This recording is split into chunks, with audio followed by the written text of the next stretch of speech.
네, 네.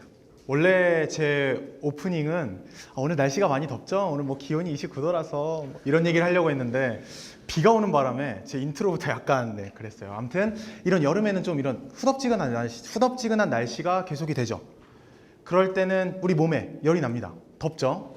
근데 제가 볼 때 이런 여름이 아니더라도 우리의 마음과 머리에서는 열이 납니다. 바로 수많은 생각들이 우리 머리 속에서 부딪히고 그 생각들이 우리 마음속에 전해져서 불안과 스트레스, 걱정들을 만들죠. 제가 오늘 말씀드릴 얘기는 그 우리 몸속에 있는 내부의 열을 어떻게 해소하는지에 대해서 말씀드리려고 합니다. 아까 먼저 나왔던 그 슬라이드는 제 12가지의 생각들의 서랍입니다. 저 같은 경우는 생각들이 제 머릿속에 들어차게 되면 이 12가지의 서랍으로 미리 빼놓습니다. 그러니까 생각이 계속 들어찰 수 있게 빈 공간을 미리 만들어 놓는 거죠. 이 서랍들을 한번 자세히 보겠습니다. 네, 대단하죠? 제가 서랍을 이 정도 모았습니다.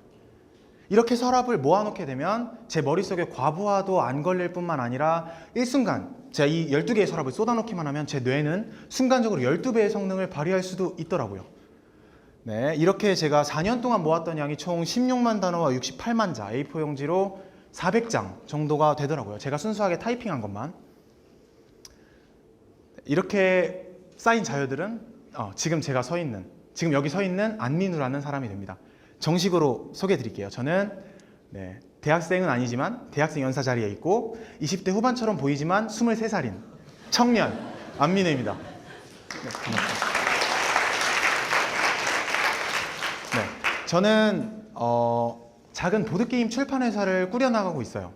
그리고 지난 3월에 제대해서 지금은 이제 아버지께 일을 많이 배우고 있지만 제가 잘할 수 있는 마케팅이나 영업 뭐 이런 쪽으로 제 장점들을 연마하고 있는 그런 단계죠. 좀 특이하죠?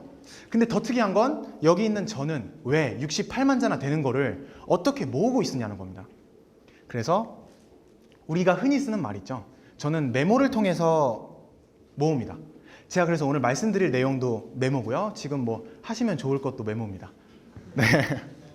이 메모라는 게 뭘까요? 네이버 지식백과 찾아보니까 제가 너무 많이 봐서 외웠어요. 기억을 하기 위해서나 아니면 남에게 전달하기 위해서 쓰는 짧은 글이라고 네이버에 나와요. 틀렸습니다. 우리는 보통 이렇게 외적인 정보들을 적어요. 외적인 정보들을 잊지 않기 위해서 메모를 하죠. 근데 제가 중요하게 생각하는 건 내적인 정보들이 더 중요하다는 겁니다. 우리의 생각과 느낌과 감정들이 더 중요하다는 거죠. 왜냐하면 메모의 본질이 단순히 기억을 잊지 않기 위해서가 아니라 하루하루를 쌓는다는 느낌? 좀 그런 느낌으로 메모를 우리가 해야 된다는 겁니다. 그러니까 하는 방법은 주관적이고 사소하게 적어야 되는 거죠. 우리가 흔히 뭐 잊지 않을 것들을 적지만 오히려 잊어버릴 것 같은 것들을 적으세요. 그런 것들이 나중에 머리에서 생각이 나서 열을 만듭니다. 결국 우리는 그 근원들을 이렇게 적어내면 되겠습니다. 그래서 저는 이걸 기존의 메모랑은 좀 다르게 차별화시켜서 하기 위해서 작은 메모라는 이름을 붙여봤어요. 그러면 이 작은 메모의 장점이 뭘까요? 이 장점이 중요한 걸 잊지 않게 된다부터 시작하는 3만 가지 정도의 장점이 있는데 그걸 다 말씀드리면 18분이 아니라 한 18개월 정도가 걸릴 것 같아요. 그래서 제가 어떻게 메모를 시작하게 됐는지 그 계기를 통해서 한번 찾아보도록 하죠. 제가 메모를 시작하게 됐던 이유도 피버랑 연결이 됩니다. 어렸을 때 제 피버는 수많은 생각들과 산만하다는 거였습니다. 어렸을 때 저는 부모님한테 혼나기도 일쑤였고 실수도 정말 잦았고요. 정말 산만했어요. 일화는 수도 없이 많죠. 심부름 가서 다른 거 사오고 왼손에 수저 들고 찾는 거는 세계에서 제일 잘할 정도였어요. 그렇게 산만했던 제가 중학교 2학년 때 한 가지 숙제를 받습니다. 노래 하나를 듣고 소설을 써오는 숙제였어요. 그래서 저는 이승기의 나방의 꿈이라는 노래를 듣고 나방에 대한 얘기를 써봐야겠다. 나비가 아니지만 나방도 아름다울 수 있어 라는 걸 써봐야겠다 생각하고 컴퓨터 앞에 앉아서 제 열을 쏟아부었습니다. 정말 제 모든 것이 빠져나오는 느낌이었고 제가 생각하는 속도를 쓰는 속도가 따라가지 못할 정도로 글을 많이 쓰게 됐죠. 그렇게 열을 쫙 쏟아내놓고 나니까 정말 홀가분한 느낌이 들었고 제 머릿속에 산만한 생각들은 스파크가 됐고 그대로 창의성이 됐습니다. 그래서 저는 이때부터 글쓰기가 좋아졌고 열을 쏟아내는 법을 첫 번째 계기에서 배우게 됐죠. 그리고 찾아온 두 번째 계기도 이런 비슷한 경험인데 그때는 고등학교 1학년 때 시험 기간을 일주일 앞두고 터졌다는 게 좀 문제가 있죠. 제 시험 기간 일주일 앞두고 공부를 해야 되는데 영어 사전을 켜놓고 메모장을 켰습니다. 영어 단어장을 안 켜고요. 그래서 내가 예전에 구상이 보던 세계관을 한번 써봐야겠다 라고 해서 제가 일주일 안에 49쪽을 쓰고 공부는 하나도 안 했죠. 네, 그래서 이때도 똑같이 쏟아내는 경험이었고 홀가분하긴 했지만 정말 많이 썼습니다. 49쪽을 썼고 그때 동안 또 써왔던 글이 있어서 이때는 제가 쏟아냈던 열들을 서랍에 넣기 시작했죠. 본격적으로 쏟아냈던 걸 정리하기 시작했습니다. 그리고 고등학교 2학년 때 이자르라는 스마트폰을 만나게 되면서 저는 실시간으로 동기화하고 작은 메모를 습관화시키기 시작했죠. 주기적으로 열을 쏟아내고 정리하는 것뿐만 아니라 주기적으로 비워내게 된 겁니다. 그 중에 한 가지 자료를, 좀 인상 깊은 자료를 준비했어요. 이게 뭘까요? 저도 자료 정리하다 좀 찾았는데 2조각 정도가 없어요. 근데 이게 A4 용지 한 장입니다. 그거를 16등분해서 적어놓은 건데 남자분들은 좀 공감하실지 모르겠어요. 군대에서도 메모를 하다가 메모장을 넣어놓고 하면 훈련을 나가게 됐을 때 비나 땀에 젖을 수도 있고 저는 훈련에 열심히 참가해서 우리나라 한국을 지키고 싶은데 좀 방해가 될 수가 있어요. 그래서 저는 훈련 나가기 전에 행정반에서 A4 용지 한 장을 빌려서 16등분해서 접어서 전투 조끼에 넣고 실제로 훈련 때 썼던 그런 메모 자료입니다. 이 정도면 좀 병인가요? 네. 이렇게 적고 지금도 메모를 해주시는 분들이 계시네요. 저기 뒤에 분들도 메모를 하셨으면 좋겠어요. 근데 지금 이렇게 메모를 하게 됐을 때 제 말을 들으면서 메모를 하게 됐을 때 한 단락, 한 문장은 뭐 별게 아닐 수도 있어요. 근데 저처럼 메모를 쌓으시게 되면 이 자체로도 어마어마할 뿐만 아니라 좀 특별한 일이 생겨요.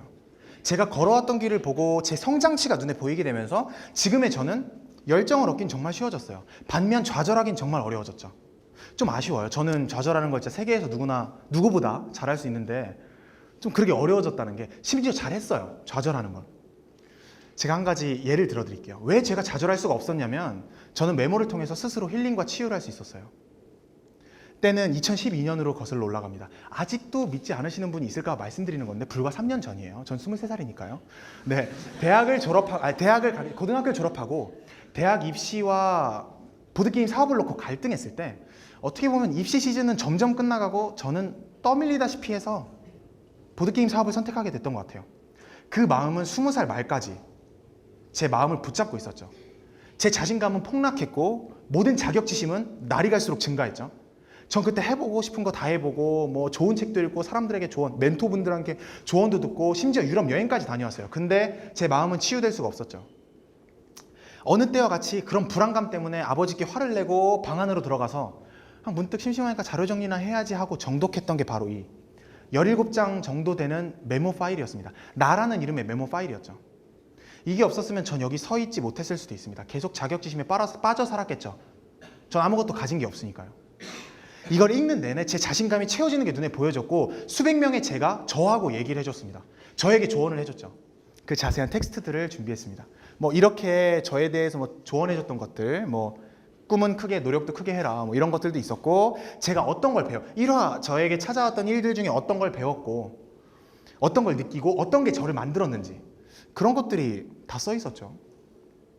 이렇게 자존감을 채우는 데는 제가 걸어왔던 길을 보는 것만 한 게 없구나, 나 자신을 다시 돌아보는 건 그게 최고구나, 그런 생각이 들었습니다. 우리 현대인들에게 가장 화려하게 접근했던 트렌드가 근 몇 년 사이에 힐링이었죠. 힐링 음악, 뭐 힐링 요리, 힐링 여행, 정말 많은 힐링 상품들이 있었는데 그것들을 관통하는 하나의 본질은 나 자신과 얘기하게 해준다는 거였어요. 그런 면에서 보면 메모는 제 자서전입니다. 저란 인물의 에피소드와 모든 대사, 생각들이 담겨있죠. 뭐 메모만큼 저렴하고 효과적인 도구가 어디 있겠습니까? 그렇게 해서 저는 힐링하게 됐고, 이 자서전을 만들면서 제가 한번 쉬어가는 타이밍으로 준비해본 게 있어요. 정말 주옥 같은 명언들을 찾았죠. 제가 만든 주제는 사랑이었습니다. 20살의 사랑. 마음을 준다는 것은 누군가에게 창작할 수 있는 영감을 받는다. 대단하지 않습니까? 저에게 마음을 준다는 건 참 훌륭한 의미입니다. 제 마음을 받아가시기 바랍니다. 그리고 마지막이 더 가관이죠. 사랑은 나를 버리고 너를 얻는 것. 최대호 시인분에게 한번 평가받고 싶군요. 네, 나를 버리고 너를 얻는 것. 네. 아직까지도 메모를 안 하시는 분이 계세요. 좀 이게 안쓰럽죠. 그래서 아까 송대섭 박사님도 말씀하셨다시피 어디에 가도 얻을 수 없는 저만이 체득한 비법을 알려드리죠. 영업 비밀 3가지가 있습니다. 이걸 듣고도 메모를 안 하실 수가 없을 거예요. 첫 번째는 유의사항입니다. 메모의 순기능만을 뽑아내기 위한 세 가지 유의사항이 있어요. 첫 번째는 본질을 잃지 않는 것. 열을 다스리려고 하는 겁니다. 메모는 열을 다스리려고 하는 건데 오히려 열을 받으시면 안 됩니다. 강박증이나 내가 메모를 왜 못했지, 나 불면증, 자기 전에 메모하거나 그런 걸 좀 약간 주의해 주셔야 되고요. 두 번째는 타인의 단점은 메모하지 않는 겁니다. 전 메모를 다 하려고 하다가 타인의 단점까지 메모해봤어요. 근데 사람한테 정말 무서웠던 게 부정적인 힘은 엄청납니다. 사람을 볼 때 그게 되게 도드라져 보이더라고요. 저는 단점이. 그걸 느끼자마자 다 지우고 상당히 이 부분에 대해서는 주의하게 됐습니다. 세 번째는 시간이 걸린다는 거죠. 수능처럼 단기간 안에 승부를 볼 수 있는 게 아닙니다. 그래서 많은 분들이 시도나 유지하기가 좀 힘든 그런 습관이라고 볼 수 있죠. 그래서 두 번째 비밀이 있습니다. 걱정하지 마세요. 메모를 해야 될 거예요, 아마. 네. 두 번째 비밀은 메모를 시작하는 법이죠. 네, 특급 비밀입니다. 메모를 시작하실 때는 아까 제 파일처럼 흰 종이를 꺼내놓고 나에 대해서 쓰는 게 답입니다. 여기까지는 뭐 아무나 말할 수 있죠. 근데 한 가지 특별한 건 장점보다는 단점을 먼저 쓰셔야 된다는 겁니다. 저 같은 경우는 뭐 장점을 먼저 썼죠. 왜냐하면 단점이 없으니까요. 농담이고 저는 단점이 너무 많아서 종이에 먼저 유기적으로 연결해 보려고 종이에 먼저 써서 해놓고 부정적인 여파를 줄이기 위해서 개선하는 대로 없앴어요. 그래서 이렇게 따로 데이터로 남겨놓진 않았고요. 어찌됐든 단점부터 먼저 쓰는 이유는 뭐냐면 모든 특성은 양면성이 있어요. 보통 소심한 분들은 신중하고요. 저처럼 이렇게 좀 활발한 사람들은 보통 시야가 얕아요. 자기가 생각하는 단점들을 자기가 할 수 있는 만큼 합리화하세요. 그렇게 해서 모두가 완벽하진 않구나 라는 거에 대한 부담감을 좀 줄인 다음에 장점을 적는 겁니다. 그렇게 장점을 적으면 흩어져 있는 자신감들이 모이게 되고 그 모인 자신감들로 실제로 아까 합리화했던 단점들을 실제로 조금씩 개선해 나가시면 됩니다. 그렇게 되면 자신감과 성취감은 물밀듯이 밀려오고 그 자신감과 성취감은 다시 개선을 부릅니다. 우린 이걸 선순환이라고 부르죠. 이렇게 멋있게 메모를 시작하실 수 있습니다. 네, 메모를 시작했어요. 그러면 이 메모를 사용해야죠. 제가 말씀드린 모든 순기능들을 얻으시려면 메모 가지고는 약간 부족해요. 아까도 말씀드렸다시피 제가 말씀드린 메모는 작은 메모예요. 결국 점과 선에 불과하다는 거죠. 이 점과 선을 이어서 거대한 설계도를 만들어내야 돼요. 우리는. 그걸 만들 수 있는 방법은 흔히 말하는 데이터베이스입니다. 기업, 비즈니스에서도 필요하죠. 개인의 삶에서도 데이터베이스가 필요합니다. 저 같은 경우는 제가 이름 붙이기를 막 메모장이라 붙였어요. 좀 귀엽죠? 네, 이렇게 접근성이 높은 뭐 프로그램이나 어플리케이션으로 바로바로 메모를 하세요. 이것까지는 작은 메모의 방법입니다. 작은 메모를 하고 일정 이상 쌓이게 되면 일정 이상 메모가 쌓이게 되면 이렇게 아까 말씀드렸던 12가지의 서랍에 서랍수는 달라질 수 있어요. 12가지 서랍에 넣고 한 서랍 안에서도 다른 내용들은 왼쪽에 보이는 대괄호로 정리를 해놓습니다. 그리고 나서 중요한 건 내용 안에서 소괄호로 연결고리들을 만들어 놓는 거죠. 안에 보이실지 모르겠지만 여기 위기관리 능력이라는 카테고리가 있어요. 근데 이렇게 소괄호로 이렇게 효과적으로 정리를 해놓게 되면 우리가 찾을 때 좀 더 효과적이고 빠르게 찾아서 운용할 수가 있죠. 이렇게 쌓인 정보들은 우리에게 통찰력과 비전과 가치 철학, 창의력이 됩니다. 메모의 좀 더 확장된 장점이죠. 중요한 걸 잊지 않아요. 자기 자신도 알 수 있어요. 그게 중요한 게 아니죠. 우린 메모를 통해서 자기 자신을 알 수 있게 되면 가치 철학이라는 게 생깁니다. 지금과 같은 정보화 시대에 상당히 중요한 메커니즘이죠. 이 가치 철학이라는 생겨서 정보화 시대를 항해할 수 있고 이 항해하는 것뿐만 아니라 내 가치관과 존재하는 사실과 상대의 가치관과의 거리를 분석할 수 있게 되면서 우리는 진정한 의미의 비교를 할 수 있게 됩니다. 비교 능력은 우리에게 찾아온 위기까지도 비교할 수 있게 되면서 우리는 위기관리 능력을 얻게 되는 거죠. 이렇게 활용하는 방법을 알려드릴게요. 저 같은 경우는 이렇게 활용을 합니다. 메모를 통해서 자료를 모아서 이렇게 분석을 하죠. 한 가지 주제를 가지고 뻗쳐가는 마인드맵 방식의 브레인스토밍을 이용해서 몇몇 과제들을 정리하고 가치 철학을 만듭니다. 한 가지 보죠. 이거는 이제 저희 회사가 오프라인 스토어를 개최해야겠다 했을 때 제가 썼던 방법입니다. 그러니까 이런 세세한 것들을 제 머릿속에서 옮겨놓기 때문에 다시 똑같은 생각을 하지 않아서 머리를 좀 더 효과적으로 쓸 수 있는 거죠. 이렇게 부족한 제가 이런 방법을 통해서 좀 다른 분들을 따라가 보려고 노력해보고 있습니다. 네, 이 정도까지 됐는데 메모를 많이 하시겠죠? 네. 그래서 제 이야기는 끝나가고 강연도 끝나가고 있습니다. 마지막엔 좀 더 특별한 얘기를 해보려고 해요.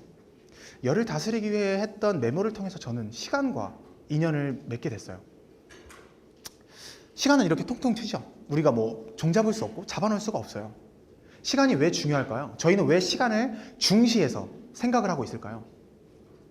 여러분이 제가 시간을 볼 수 있게 되면서 제가 걸어왔던 시간을 볼 수 있게 되면서 시간이 저한테 물어보더라고요. 365일, 1년이 365일이 맞냐고. 그래서 저는 뭐 그렇다고 얘기했죠. 그러니까 시간은 그건 누구나 알고 있는 거고 작년에 너는 며칠을 살았니라고 물어보더라고요. 그래서 전 곰곰이 생각을 해봤죠. 저는 6시간을 자요. 그럼 24시간의 4분의 1이죠. 그럼 저는 작년 365일 중에 4분의 1인 91일을 빼고 274일 정도를 살아 있었어요. 그렇게 살아 있다고 전 느꼈고 확신할 수 있죠. 왜냐하면 메모를 통해서 증거를 남겨놨기 때문이죠. 메모가 제 하루하루가 어떻게 달라지는지를 알려줄 수 있습니다. 여러분께 한번 물어보죠. 여러분께 한번 여쭤보겠습니다. 여러분의 작년은 며칠이셨습니까? 저번 주만 보죠. 저번 주 7일이죠. 저번 주에 여러분은 7일을 사셨습니까? 아니면 똑같은 하루하루를 7번 사셨습니까? 어떤 것들이 여러분의 하루하루를 달라지게 만들고 살아있다는 느낌을 주게 만듭니까? 어떤 것들이 여러분이라는 파일에 수정한 날짜는 언제입니까? 그런 것들을 한번 여쭤보고 싶었습니다. 저랑 이렇게 18분 정도 되는 이야기를 하시면서 시간은 쏜살같이 지나갔죠. 재미있으셨으면 좋겠군요. 네, 쏜살같이 지나갔어요. 시간은 이렇게 걷지 않고 날아갑니다. 저는 그래서 누구도 시간을 소유할 수는 없지만 저는 다만 시간이 지나간 발자취나 궤적 정도는 좀 내가 담아둘 수 있지 않을까라고 생각을 합니다. 그래서 저는 오늘도 이렇게 적습니다. 지금까지 제 부족한 이야기를 들어주셔서 감사하고요. 저는 23살 청년이고 지금은 23살 맞습니다. 네, 보드게임을 출판하고 있지만 나중에는 많은 사람들의 꿈을 출판하고 그분들의 작품을 감상하면서 살아갈 청년 안민호였습니다. 감사합니다.